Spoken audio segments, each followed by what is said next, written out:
ট্যাবলোর উদ্বোধন করলেন বিধায়ক খগেশ্বর রায়। শনিবার রাজগঞ্জ ব্লকের সুখানি গ্রাম পঞ্চায়েতের রাজগঞ্জ কলেজ মোড় থেকে ট্যাবলোর উদ্বোধন করা হয়।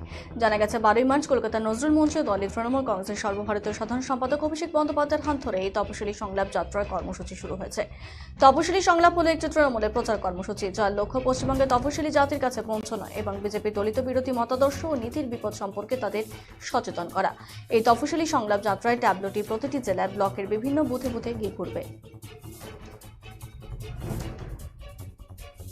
নিশ্চয়ই জানেন, বিগত দিনের কথা, আমাদের সর্বভারতীয় তৃণমূল কংগ্রেস দলের সাধারণ সম্পাদক এবং সাংসদ অভিষেক ব্যানার্জির নির্দেশে সারা রাজ্য জুড়ে প্রত্যেকটি বিধানসভায় প্রত্যেকটি বুথে বুথে তপশিলি সংলাপের যাত্রা আমরা শুরু করলাম। আজকে রাজগঞ্জ বিধানসভার অন্তর্গত সুকানি অঞ্চলে রাজগঞ্জ কলেজের মোড়ে আমরা তপশিলি সংলাপে আমরা যাত্রা শুরু করলাম।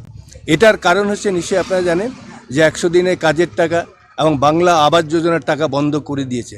তার জন্য আপনারা দেখেছেন এর আগেও আমরা দিদির সুরক্ষা কবচ করেছি, প্রত্যেকটা বাড়িতে বাড়িতে আমরা গিয়েছি, কারা কি পায়নি।